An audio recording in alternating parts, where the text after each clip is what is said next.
જે અરબપતિ કેતન અગ્રવાલે એની થનારી પત્ની સિયા ગોયલને ખુશ કરવા માટે એક રિસોર્ટની અંદર 40 રૂમ બુક કરાયા હતા. એટલું જ નહીં, આ કેતન અગ્રવાલે આ મેરેજ માટે જયપુરની અંદર આખો પેલેસ પણ બુક કરાયો હતો. પણ કેતન અગ્રવાલનો કોઈ જ અંદાજો નહોતો કે એમની થનારી પત્ની સિયા એના બર્થડેના એક દિવસ પહેલાં જ એવો ધોકો આપવાની છે જે કેતનનો પરિવાર આજીવન ભૂલી નહીં શકે. જે અગ્રવાલ પરિવાર થોડા દિવસ પહેલાં મેરેજની તૈયારીમાં એકદમ ઉત્સાહિત હતો, એકદમ બિઝી હતો, આજે એ જ કેતનનો પરિવાર દુઃખના પહાડની નીચે દબાઈ ગયો છે. આખી કહાનીને સમજવા માટે આપણે થોડા દિવસ પાછળ જવું પડશે. એ સમય હતો જાન્યુઆરી 2025નો. કેતન અગ્રવાલ પુણેની અંદર એના બંગલાની અંદર શાંતિથી બેઠો હોય છે, ત્યારે અચાનકથી એને એના ફાધર વિશાલ અગ્રવાલનો કોલ આવે છે. એ કોલ કરીને કહેતા હોય છે કાલે આપણે કર્ણાટકની અંદર એક મેરેજ અટેન્ડ કરવા માટે જવાનું છે. અહીંયાથી કેતન અગ્રવાલ એકદમ હા પાડી દે છે અને બીજા દિવસ આખો અગ્રવાલ પરિવાર એ મેરેજ અટેન્ડ કરવા માટે કર્ણાટક પહોંચી જાય છે. જ્યારે આ પરિવાર મેરેજની અંદર ફરતો હોય છે ત્યારે આમની નજર એક સિયા ગોયલ નામની છોકરી પર પડે છે.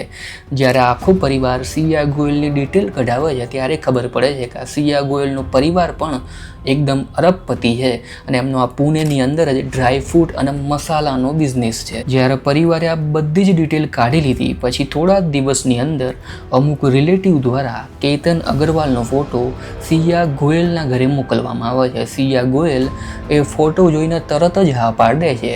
પછી આગળ વધીને 19 ફેબ્રુઆરી 2026ના દિવસે બંનેની ધૂમધામથી સગાઈ કરવામાં આવે છે, એ પણ પુણેના એક VIP હોટલની અંદર. આ હોટલની અંદર સિયા અને કેતન અગ્રવાલ એક ડાન્સ પરફોર્મન્સ પણ કરે છે. આ ડાન્સ પરફોર્મન્સ જોઈને આખો અગ્રવાલ પરિવાર એકદમ ખુશ થઈ જાય છે અને આ જ ખુશીના લીધે એ મેરેજની તૈયારીની અંદર લાગી જાય છે. મેરેજ માટે જયપુરની અંદર એક પેલેસ બુક કરાવે છે, કેટરિંગ માટે કહી દે છે, બધું જ બુકિંગ કરાવી દે છે અને રિલેટિવ માટે 2 ચાર્ટર પ્લેન પણ બુક કરાવે છે. અહીંયા સિયા ગોયલ અને કેતન અગ્રવાલ પણ એમની પ્રી વેડિંગની તૈયારીમાં લાગી જાય છે. એ પ્રી વેડિંગ ફોટોશૂટ કરાવવા માટે બાલીની બધી ટિકિટ બુક કરાવે છે અને ત્યાં હોટલનું બુકિંગ પણ કરાવી દે છે. પણ જ્યારે આ બંને જણા મુંબઈ એરપોર્ટ પહોંચે છે ત્યારે આ સિયા ગોયલ કેતન અગ્રવાલનો પાસપોર્ટ સંતાડી દે છે. આ પાસપોર્ટની વાત જેવી પરિવારને ખબર પડે છે તો પરિવાર ચોખ્ખું કહે છે કે બંનેના પાસપોર્ટ એક જ બેગની અંદર હતા.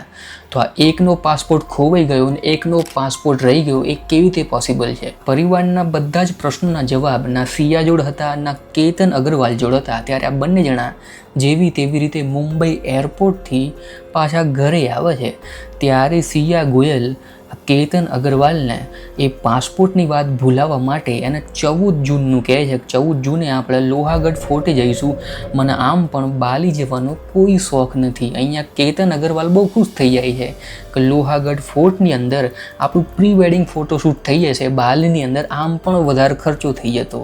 ત્યારે આ બંને જણા લોહાગઢ ફોર્ટની અંદર પહોંચી જાય છે ફોટોશૂટ કરાવવા માટે. ત્યારે અચાનકથી આ સિયા ગોયલ કેતન અગ્રવાલનો ધક્કો મારે છે, પણ આ વખતે કેતન અગ્રવાલ બચી જાય છે અને એક ઝાડની ડાળી પકડીને ઉપર આવી જાય છે. જ્યારે કેતન અગ્રવાલ સિયાને પૂછતો હોય છે કે ત્યાં મને ધક્કો કેમ માર્યો, ત્યારે સિયા એક બાનું બનાવે છે કે ત્યાં નીચે સાપ હતો અને સાપ તને કરડે નહીં એટલા માટે મેં તેને ધક્કો મારી દીધો. સિયા સાપનું બાનું બનાવીને બચી જાય છે. પણ જેમ જેમ 14 જૂનથી 18 જૂન આવે છે એ દિવસે ફરીથી સિયા કેતન અગ્રવાલને કોલ કરે છે અને ફરીથી કહે છે કે મારે ફરીથી આ લોહાગઢ ફોર્ટ પર જવું છે. અહીંયા કેતન અગ્રવાલ હા પાડી દે છે અને ફરીથી એ લોહાગઢ ફોર્ટની અંદર પહોંચી જાય છે. થોડો સમય વીતે છે ત્યારે અચાનકથી પુણેના પોલીસ સ્ટેશનની અંદર એક રિંગ વાગે છે.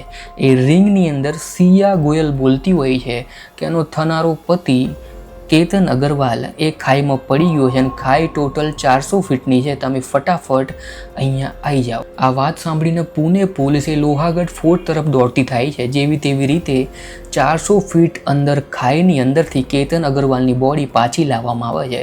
જેવી જ બોડી બહાર કાઢવામાં આવે છે, અહીંયા સિયા ગોયલ ઓસ્કર લેવલની એક્ટિંગ ચાલુ કરે છે. એ રડવાનું ચાલુ કરે છે, બૂમો પાડવાનું ચાલુ કરે છે, પણ જે આંસુ જે સિયાને આવ્યા હતા એ પ્લાન સક્સેસફુલ થઈ જવાના આવ્યા હતા. જ્યારે અગ્રવાલ પરિવારના આ વાતની ખબર પડે છે તો એ કેતન અગ્રવાલની બોડી જોવા માટે હોસ્પિટલ તરફ દોડતો થાય છે. અહીંયા સિયા ગોયલ એક અલગ જ નાટક સોશિયલ મીડિયા પર કરતી હોય છે. એક પોસ્ટની અંદર લખતી હોય છે કે તું મારી બર્થડેના દિવસે જ મને છોડીને જતો રહ્યો. આપણા થોડા દિવસની અંદર જ મેરેજ થવાના હતા. મને કંઈ જ ખબર પડતી નથી. મારા અમુક સપના હતા. હું તને એટલો પ્રેમ કરતી હતી તો પણ તું મને છોડીને જતો રહ્યો. ભગવાન તારી આત્માને શાંતિ આપે. મને ખબર છે તું આસપાસ જ છે. જો તું આસપાસ છે તો પાછું આવી જા. અહીંયા સિયા ગોયલ આ પોસ્ટ દ્વારા સિમ્પથી ગેઇન કરી રહી હતી કે આનું કોઈ જગ્યાએ મર્ડરની અંદર નામ લેવામાં ના આવે. આ દરમિયાન અગ્રવાલ પરિવાર હોસ્પિટલમાં ઊભો છે કેતનની લાશની સામે. અહીંયા અગ્રવાલ પરિવાર ચોખ્ખી ના પાડે છે કે આ કોઈ એક્સિડન્ટ નથી, આનું પ્રી પ્લાન મર્ડર કરવામાં આવ્યું છે. અને આને મર્ડર કરવાની કોશિશ પહેલાં સિયા ગોયલે પણ કરી હતી. આ વાતની જાણ થતાં પોલીસ ફરીથી તપાસ કરવાની ચાલુ કરે છે. પોલીસ પહેલાં તો આને એક્સિડન્ટ તરીકે લઈ રહી હતી, પણ જ્યારે પરિવારે કીધું કે આ કોઈ એક્સિડન્ટ નથી તો પોલીસ આ કેસનો એકદમ બારીકીથી તપાસ કરે છે. જેમાં પોલીસ સૌથી પહેલાં સિયાની કોલ ડિટેલ્સ ચેક કરવાનું ચાલુ કરે છે. અહીંયા પોલીસને બહુ મોટો ઝટકો મળે છે, કારણ કે સિયાની કોલ ડિટેલ્સની અંદર જાન્યુઆરી મહિનાની અંદર જ ટોટલ 2000 કોલ થયા હતા અને ટોટલ 238 કલાક એક માણસ જોડે વાત થઈ હતી જેનું નામ હતું ચેતન ચૌધરી. આ બંને વચ્ચે સિયાની સગાઈ થતાં પહેલાંથી જ આડા સંબંધો ચાલતા હતા, પણ અહીંયા પ્રોબ્લેમ એ હતી કે આ મર્ડર વિશે કોઈ સબૂત મળતા નહોતા. ત્યારે પોલીસ એ લોહાગઢ ફોર્ટની અંદર ઘૂસી જાય છે અને ત્યાંના સીસીટીવી ચેક કરવાનું ચાલુ કરે છે. જ્યારે સીસીટીવી ચેક કરે છે ત્યારે એક માણસ સ્પોટ થાય છે સીસીટીવીની અંદર. જે માણસ કકડતી ગરમીની અંદર હુડી પહેરીને ફરી રહ્યો છે અને મોઢા પર માસ્ક લગાવીને ફરી રહ્યો છે. આ હુડીવાળા માણસ પર પોલીસને બહુ શક જાય છે, એટલા માટે પોલીસ બીજા સીસીટીવી કેમેરા ચેક કરે છે. ત્યારે આ સિયા ગોયલ એને ઈશારો કરતી પકડાય છે. જ્યારે પુણે પોલીસને એવું લાગે છે કે આ ચેતન ચૌધરી જ છે આ હુડીવાળો માણસ, પણ ચેતન ચૌધરી અહીંયા એક ગેમ રમે છે. એ લોહાગઢ કિલ્લા પર આવતા પહેલાં જ એનો ફોન ઘરે મૂકીને આવે છે, એટલે એની લોકેશન ઘરની બતાવે, એટલે આનો આ મર્ડરની અંદર કોઈ જ હાથ નીકળે નહીં. જ્યારે પોલીસે ચેતન ચૌધરી અને સિયા ગોયલની ધરપકડ કરી ત્યારે સિયા ગોયલની પૂછપરછની અંદર સિયા ગોયલ એનું બયાન જ આખું ચેન્જ કરી દે છે. એ કહેતી હોય છે કે જ્યારે કેતન અગ્રવાલ મારી જોડે પાણી પીવા માગતો હોય છે, જેવી જ હું એને પાણીની બોટલ આપું છું એનો પગ લપસે છે અને ખાઈની અંદર પડે છે.